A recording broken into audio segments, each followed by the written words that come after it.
That Wizzard in the flesh will now define science in step 2 from the viewpoint of the light side in terms the dark side can understand. Science has to be defined as being reality, not just some theory that can be proven or disproven.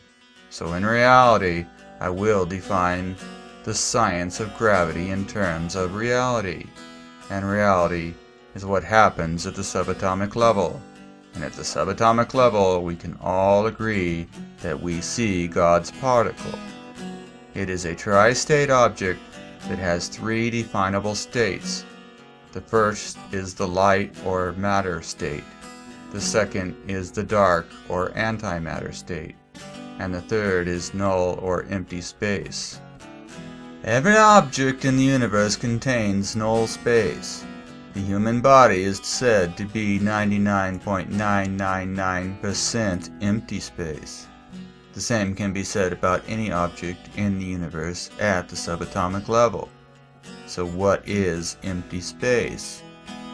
I define it as null space, which is space that has no dimensions. Therefore, nothing can exist in that space, so it's empty. But more than that, it's null space, since nothing can enter this space. This is a very basic concept of the Trinary universe. In the static universe, null space does not move, hence the term static. So the universe moves around it. So how can null space move through an object, or us, without us perceiving it? If we are unaware of even the cells in our body, and null space is much smaller than an atom, so we are totally unaware of null space.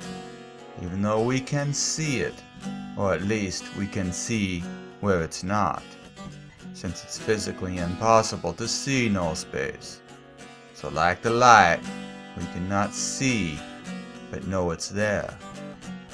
We must have faith that the darkness is there also, because we know that all light is made up of the darkness, as Sir Isaac Newton proved over 333 years ago, as he tried to figure out how the Bible knew that. But nowadays, we have the electron microscope and see the empty space. So this is a well-known fact in science. So this is reality. So in the Trinary universe, I define all space in terms of the 3 dimensions: matter, antimatter, and null space, which I call the light, dark, and the gray, and prove with the mathematical model 1 plus -1 equals 0, because energy cannot be created nor destroyed. It can only change from one form into another. So an element in a dimension can hold only one state in a dimension at a time. So an element can have any state change in that space, which may look like magic, as it appears to move to one side, then disappears, as it changes states from 1 to -1, then to 0. Observations would lead you to believe that the object's mass would create gravity. That is the prevailing theory of how gravity works, which is the mass of the planet and the centrifugal force it creates as it spins at over 1,000 miles an hour. And Albert Einstein's theory about space and time warping of the fabric that the universe is made of. It does not hold up at the subatomic level, nor does the logic that centrifugal force is holding us to the planet, instead of throwing us out into space, as common sense would dictate, and endless experiments will verify. So gravity works in a much different way than current theories would suggest. But any new theories would have to hold up at the subatomic level. So the interaction of the 4 dimensions defined in the Trinary universe is how I define the effects of gravity. So in the zero dimension, which I define as null or empty space, we have a static universe, which was described by Sir Isaac Newton as an invisible force that acts on an object, causing it to fall through empty space in a very definable and predictable way that can be calculated as the difference in force between two objects. So if we multiply a gravitational constant, which is a long number which is approximately 6.66 newtons, which denotes a unit of measurement. But since it's a constant, I'm going to define it in terms of Newton's third law of motion, which is that every body in motion exerts a force equal in magnitude but opposite in direction to another object.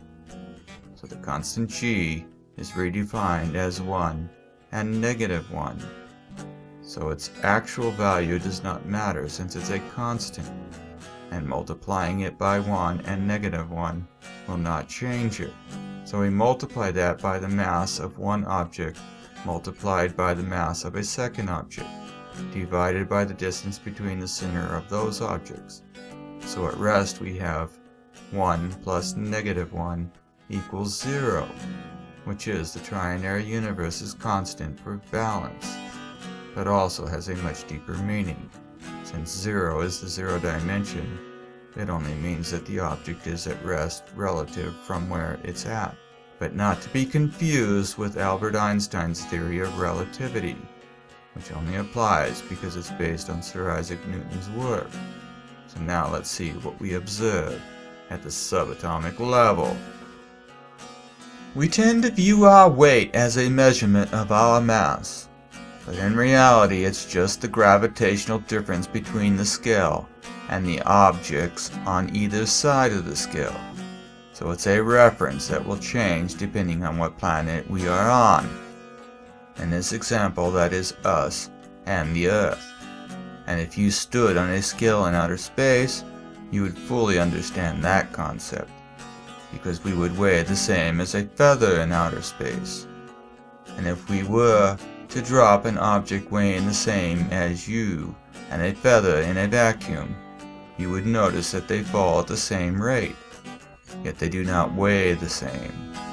That is, they do not have the same gravitational pull on the scale on Earth.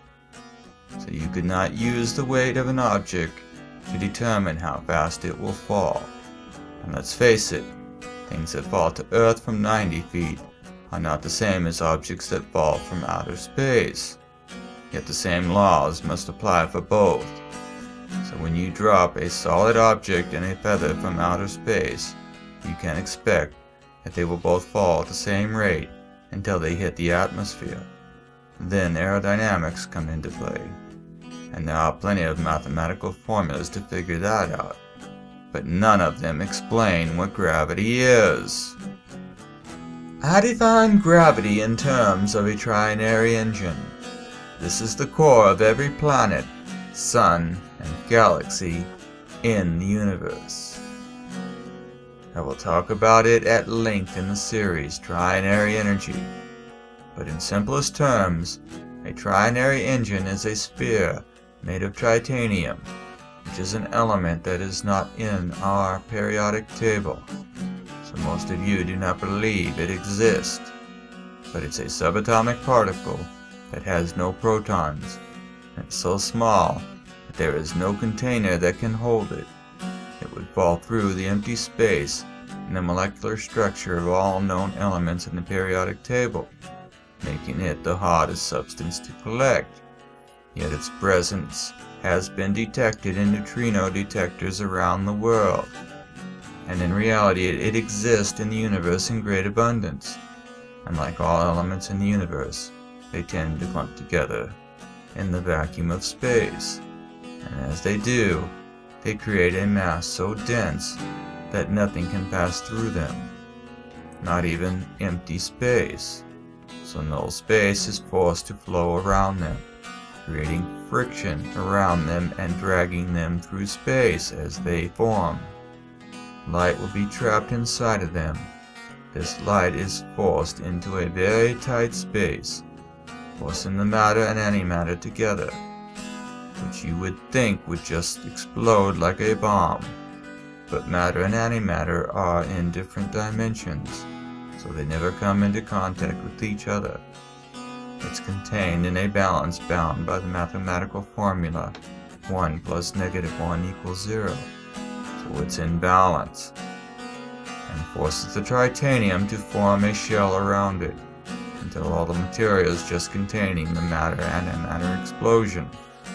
So the size of the engine is based on how much material was present when the engine was formed. Most of you will not believe in this idea, and will call it a theory, one that they cannot prove nor disprove. But in science, you must eliminate everything that is impossible, and whatever remains, no matter how crazy it may sound, must be the truth. So I submit, the trinary engine is the truth, and not a theory, and I cite the Bible as proof that this concept is known and accepted as a scientific fact, because the Bible states that you must have faith that God exists, and defines God as all light with no darkness, and states there can be no light without the darkness, and Sir Isaac Newton proved that, and also said that God was the force in all his equations, and that has gone 333 years without being disproven. So I am talking about the same thing, so it's a fact and not a theory, so this is real science. So we have a trinary engine. It's a shell of tritanium that is containing a matter-antimatter mixture of light, also known as God's particle, and on the outside of the sphere is null space, which has to flow around the sphere, which is causing friction, as it's dragged at 66,000 or 666,000 miles an hour through space, depending on if it's a sun or a planet. So it's like a force field. Everything that comes in contact with it is disintegrated, meaning that at the subatomic level, its atoms are ripped apart down to their atomic elements, and every object is attracted to this engine due to the null space that is forced to flow around it. So every object is attracted by the null space that flows through them. At the subatomic level, this is easy to prove, because that is what you see happening, and this is the only explanation for such a reaction. So it's like I said, if you remove all impossibilities, you are left with the truth, which is the trinary engine exists, and you must have faith that it exists, because scientifically, it's the only way to prove it. The problem with human thought is that humans think they are intelligent. They measure this intelligence and put a value to it called an IQ. They know statistically that humans born from the tribe of Ashkenazi have the highest IQ, but that normal humans, known as neurotypicals, never have an IQ over 133, but some humans with a highly functional form of autism do.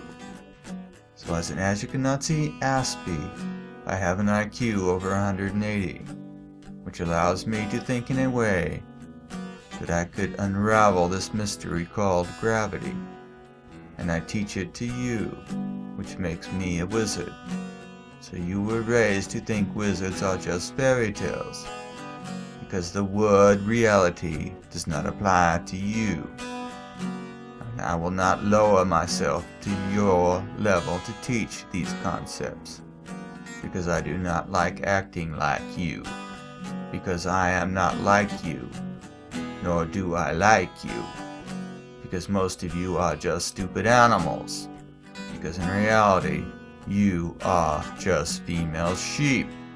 And let's face it, even if I pretended to be like you, like Sir Isaac Newton did, Once they found out I was a wizard, you would stop believing in what I said, which is why you now believe in Albert Einstein, even though he too was an Ashkenazi Gatsby with an IQ of 160, making him a wizard, and the Bible itself was written by wizards, and is about wizards.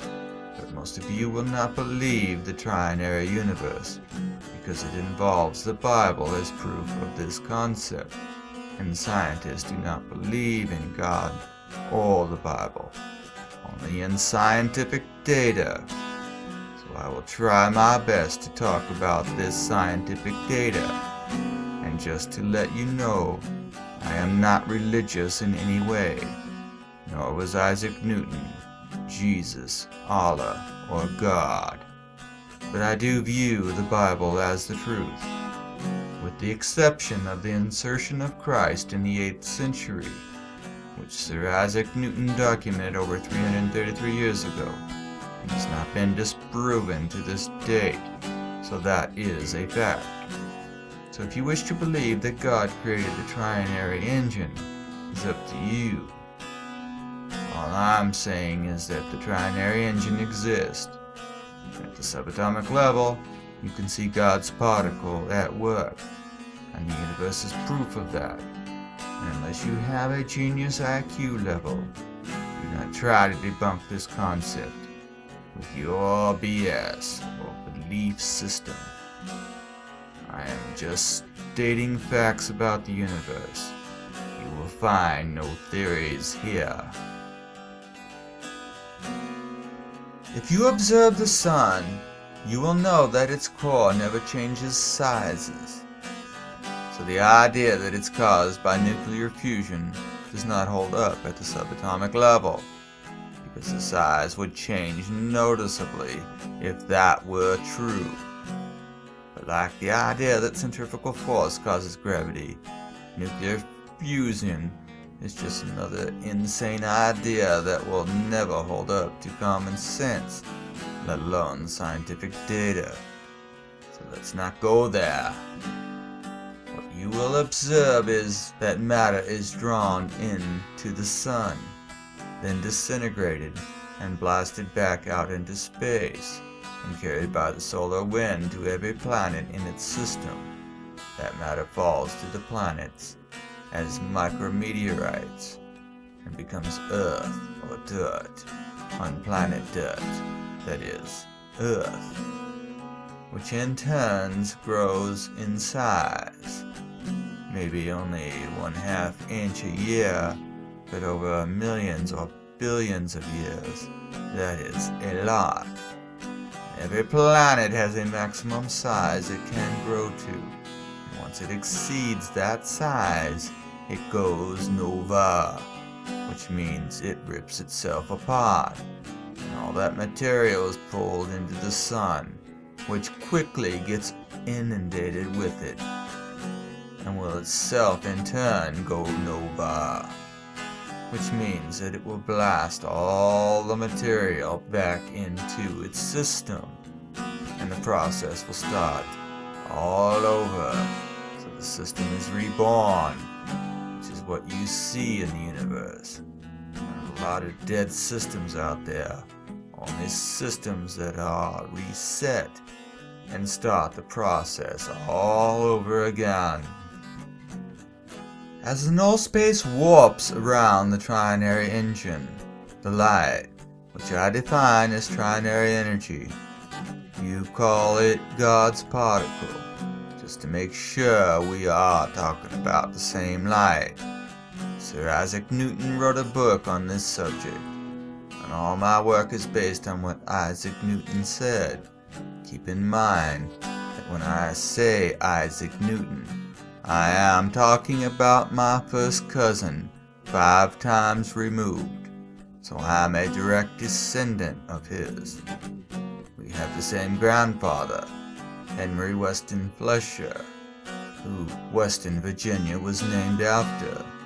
Just take a moment to verify this fact if you do not believe it, because the truth is what I'm teaching here.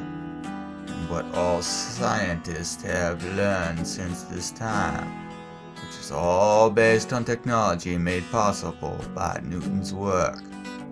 Even though the invention of the electron microscope is not credited to Newton, it would not have been invented without his knowledge, meaning that whoever invented it would have to have knowledge like his to invent it. Since it's based on his work, and my work is based on his work, and is just as important to humankind. But instead of me trying to patent this idea and make money off of it, I decided to go public and make this knowledge available to everyone. Yet all I get in return is ridicule from stupid animals known as sheeple, which is why I call them ewe or female sheep, which is the same way that Sir Isaac Newton viewed them. My great cousin said that people act like animals because they think they are one, just like he based his work on the great work of others, so he could see farther by standing on the shoulders of giants. I too stand on the shoulders of scientists of my time, who know that the dynamic universe and current science of this date is nothing but science fiction.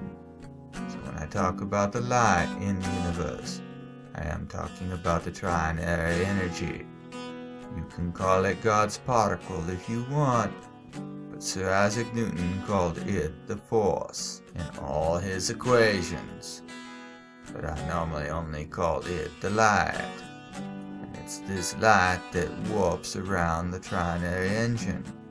It's transformed from one type of energy into another, and its byproducts from the matter that it is in contact with, which is space debris from comets, micrometeorites, and other junk floating around in space that gets sucked into its gravitational force, which is caused by the null space flowing around it, and is also the very force that is disintegrating it, making it the perfect engine to run the universe.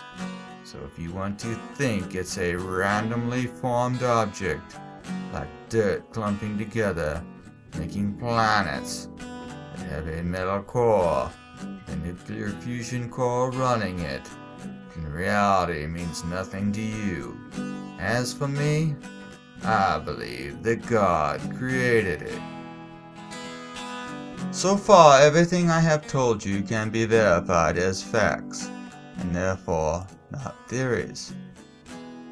This is a point that we need to agree upon, because everything I have said goes against what mainstream science believes in. So it's 180 degrees from what was taught in school, and nothing like anyone else in the history of humankind has ever talked about. Yet its source is from the Bible itself. And what I have added is just verifiable data that anyone with any intelligence can see with their own eyes, meaning there is no imagination required. If you see it with your own eyes, even with the use of an electron microscope, everything is verifiable up to a point, and that point is called dimensions. Because mainstream media does not deal with dimensions the same way that I do. For example, mainstream media knows there is no dimensions, which I call the zero dimension. Other than that, they see it as no real value, meaning it might as well not even be there, since all it's doing is taking up space. The first and second dimension are all theoretical and of little use to science, and the third dimension is where we are, and all reality takes place. And there are an infinite number of dimensions after that, all layers upon layers of ways to form viewports back in time. so you can see what you saw. Then take the saw and saw your theory in half with it, so you can put the halves together to form a black hole to crawl out of. Because that is how mainstream science views dimensions. And that is all theories. And I do not deal with theories, only facts. How you view the universe as working may not have anything to do with how it actually works. For example, most of you view things floating in space as not moving, just as you take an object and place it on a surface and think it's not moving. So let's do a little experiment. Pick an object. Now tell me how fast that object is traveling through the universe. Did you say 0 miles an hour in relationship to where you are? That is the correct answer. But from the viewpoint of the universe, from its point of view, you are spinning on a planet at over 1,000 miles an hour, and around a sun at 66,000 miles an hour.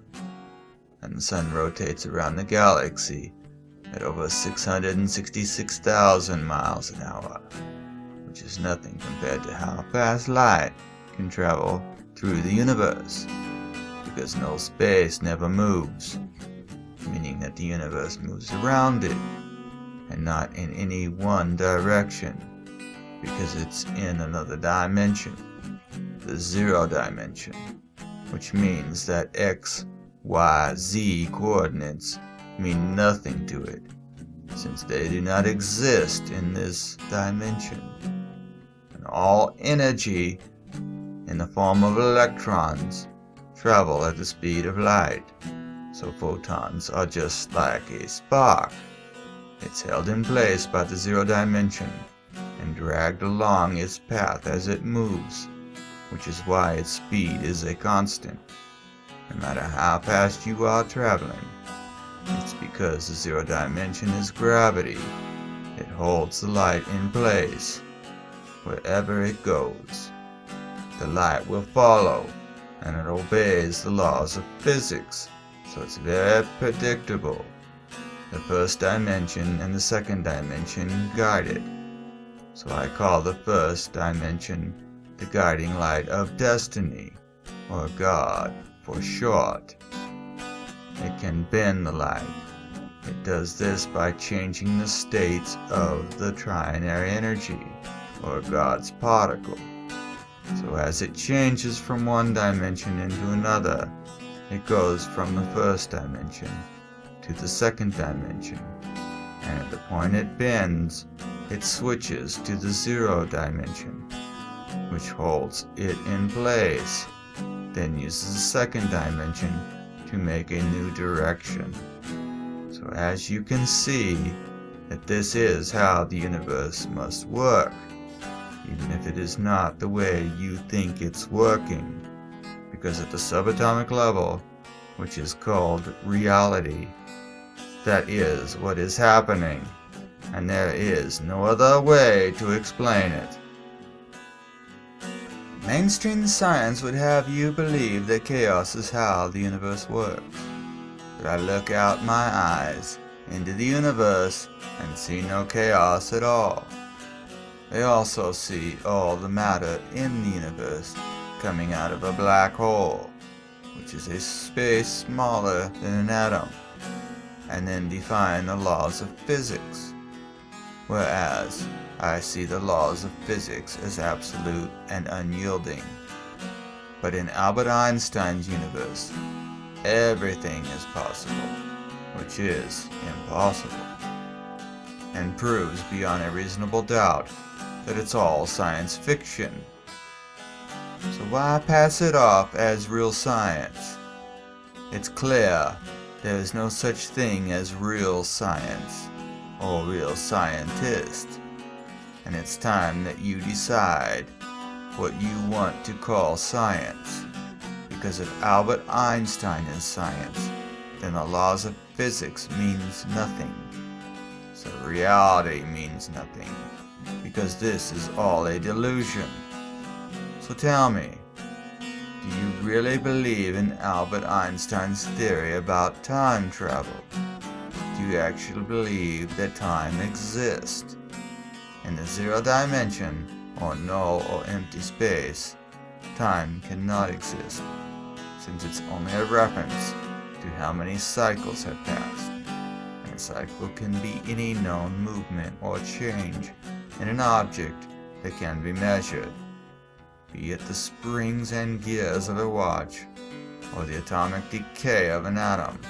It's clear that this does not exist in the zero dimension, because nothing exists in null space, proving that time travel is impossible, because null and empty space make up the majority of space itself, and that is a fact.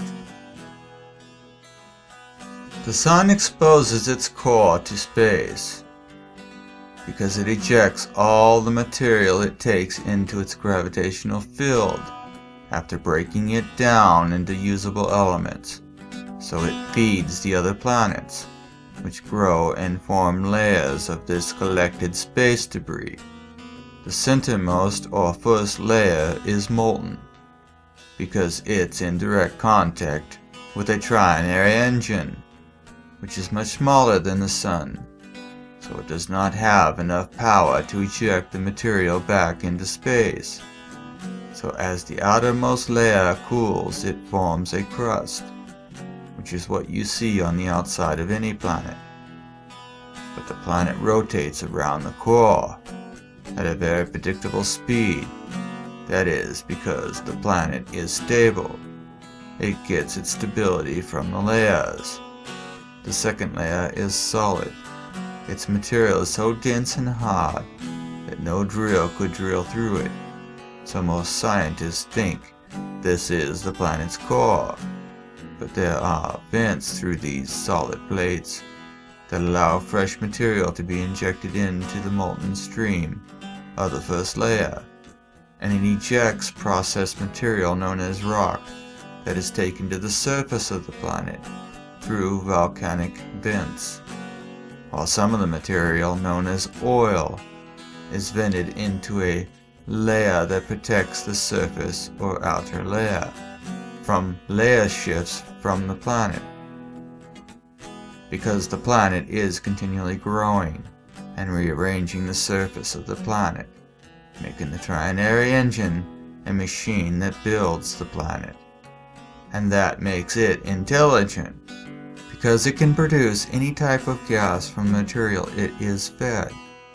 It can break water down into oxygen and hydrogen, and it separates them so they do not vent from the same place, which would cause an explosion. And I did say it produces oxygen. Key point. Plants can only convert CO2 into oxygen. It cannot create oxygen. Only the trinary engine can do that. So it's clear that God is at work here. God's particle, that is, or simply the light. Do not mess with the planet. The oil is the blood that keeps the surface of the planet alive. And if you deplete enough of it, the planet will die. Or at least the surface will, as quakes and sinkholes destroy the surface. And you will know when that time is coming, because the planet will become unstable, and the planet may start to wobble on its axis, causing the magnetic field to start to change, and you do not want the poles to reverse, or the surface of the planet to accelerate as it grabs the core. But these signs are God's signs, and that too is a fact. I must also point out that you never want to inject the layers of oil with water. If water ever gets in there, it will be converted to steam, leaving the salt and other matter that was in the water, thus clogging up this layer and disrupting the flow of oil that protects the surface. The steam will cut its way to the surface, made be miles away from the injection point, and will cause the layers above it to move.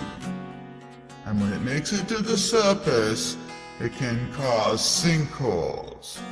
I should also point out that if you drill a hole into one of these layers in the ocean and allow it to bleed out, this planet will go nova, as the top surface of the planet will be ripped apart, as the core of the planet is not allowed to freely rotate, causing the surface to speed up to the speed in which the core is rotating at. It will be like grabbing the wheel of a grinder. And now you know the truth about oil. It's impossible for it to be a fossil fuel. Any real scientist knows this. And the dark side bankers who exploit this planet for profit know this also. But they believe they will be dead before the planet goes nova. So you allow them to destroy this planet for profit. And that is because you are all just stupid sheep.